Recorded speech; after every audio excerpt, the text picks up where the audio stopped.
Yo, what's up mga kapulito? Genix Motor Parts, Mascarinas Genix TV. Dos na naman madaling araw. Ito tropa natin, si Carlo Prinjana, ayan. Nakiusap siya na gawan ko ng install ko yung mga fog light niya. So ito yung trabaho ko noon, matagal na, lagi. So ngayon, nag-focus na kasi ako sa Mio. So gawa lang akong quick video tutorial kung paano ko ginawa itong mga fog light niya. Ito. Last time kasi nagbagyo kami, naabutan kami ng ulan and fog, sobra, madaling araw. Kaya talagang nahihirapan makita yung kalye. So kasi pure white yung mga ilaw niya, fog light niya, pure white then all LED. So una, testingin muna natin. Pakita ko muna kung ito, nabili lang niya siguro sa Shopee. Ito, tinapon ko na eh. Ayan.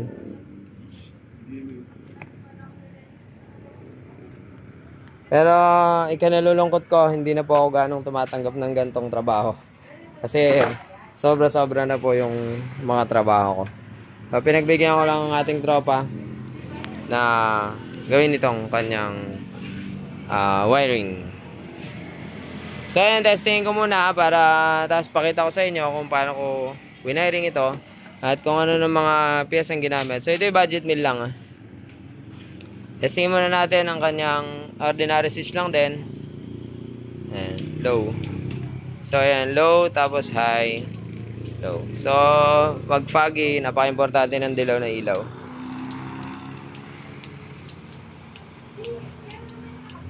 So ito yung singit lang na schedule. So ituro ko na kung paano ko ito ginawa mga kapulito. So dahil mumurahin tong switch nya, eh hindi nito kakayanin ang ganyang karaming ilaw. Ayan.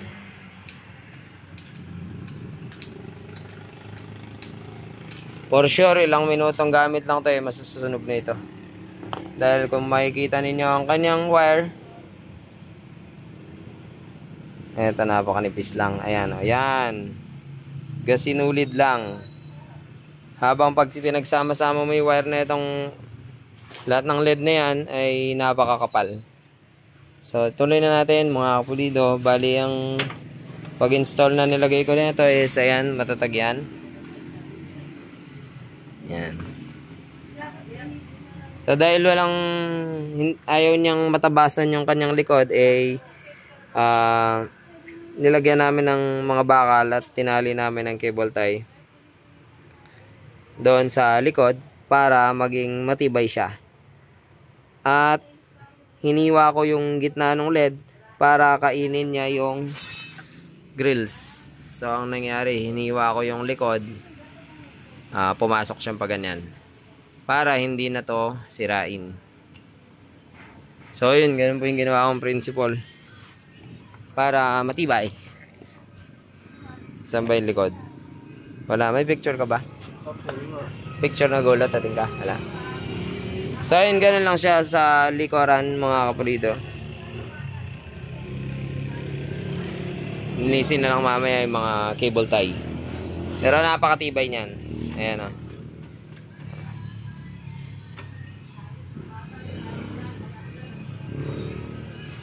So ayun, proceed tayo doon sa wiring. Sa wiring niya bale merong ano yan. Dahil kulang nga kami sa mga kagamitan eh TBDT, pero siguradong matibay naman. So ito yung mga wire niya.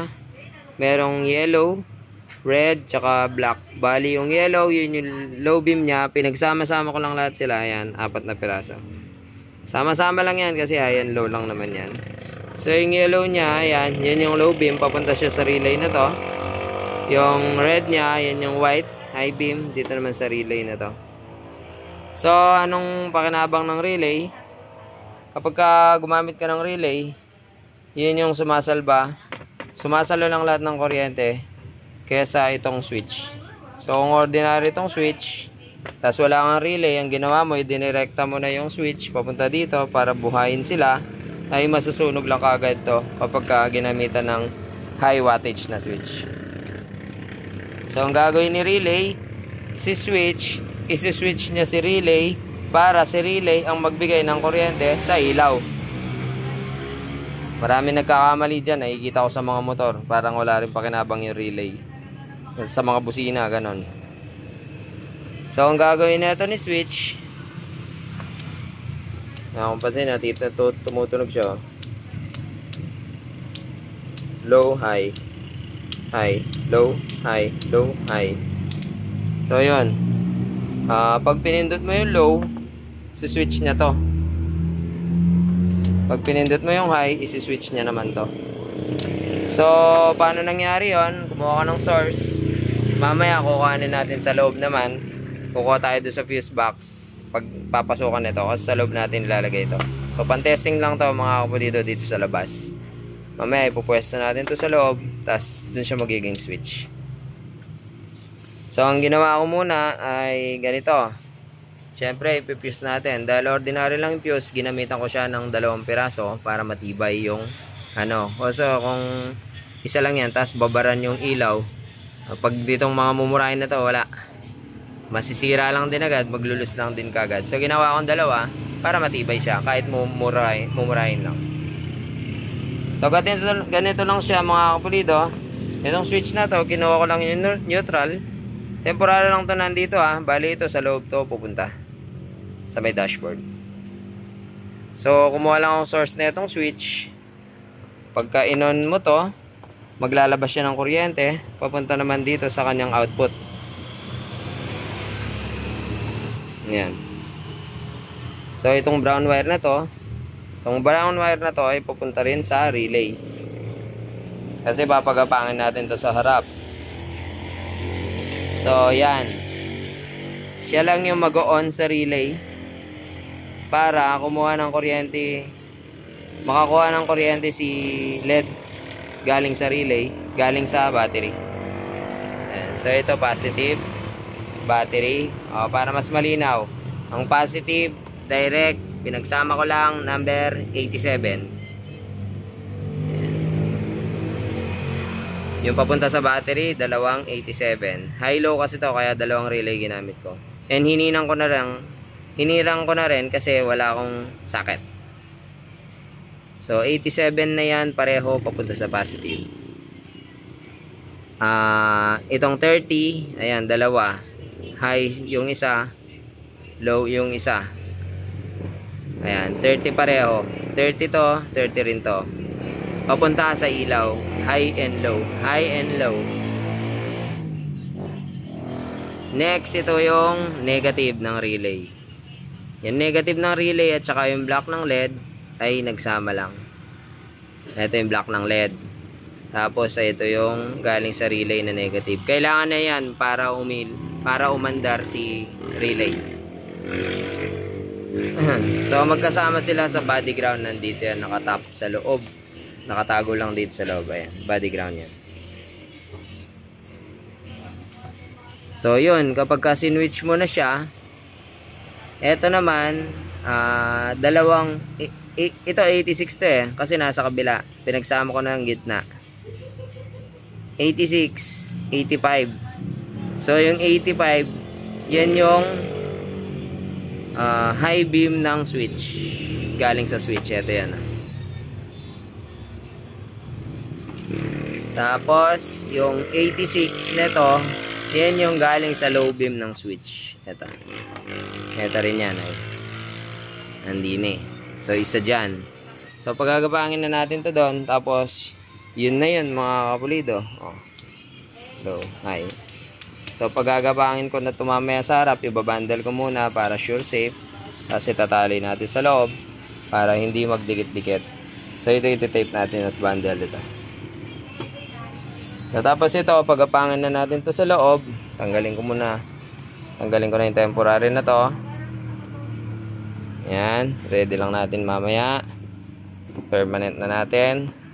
So, ito, papasok na sa loob. Itong switch. Yan, dali mo na din sa loob. Switch mo. Sabihin mo sa akin saan natin ilalagay. So, ito, gagapang to sa baba, ibabundle natin, tapos tetapan pa natin kasi direct battery to, pero dumaan rin naman sa shelf, sa fuse. Pagka kasi wala ka ng fuse, pag wala ka ng fuse tapos nagkaroon ka ng short circuit, problema yun mga kapulido. Masusunog lang naman tong wire na to kapag nag short circuit ka. So kapag nasunog yan, alanganin yun mga kapulido. So idaan natin sa fuse. Sa ito, okay na, tinanggal ko na. Gagabang na yan, papasok. Ang dadaanan yan is tanggalin natin to. May dadaanan yan dun. Ayun. Ayun o, yan. Yun, ako rin naglagay niyan. Ito, tabi mga marites. Tabi mga marites. Dadaan si Kapulido. Sige. Tabi mga marites. Dadaan yung leader nyo. Ayan, ako rin naglagay dyan sa tabi mga marites. So, gagapangin na natin. Bundle ko muna. Tapos, finish video tayo para quick video lang to mga Kapulido. Saan ba ilalagay? Dyan. Okay. Temporary lang naman yan kasi ito yung gagawin yan eh. Wala rin siya mabiling switch eh. So, yan. Ganito, yan. So, dito na siya yan. So, yan, temporary lang. Pati to, temporary lang to. Tabi mga marites. Yan. So, dito rin yan, tabi mga marites. Tapos, ito naman yung fog light. Alright, mamaya. Pakita ko saan natin itatap at wawiringin. Toyota Rush pala. Alright, update na sa ating ginawa. Final video. Ayan, nailagay na sila.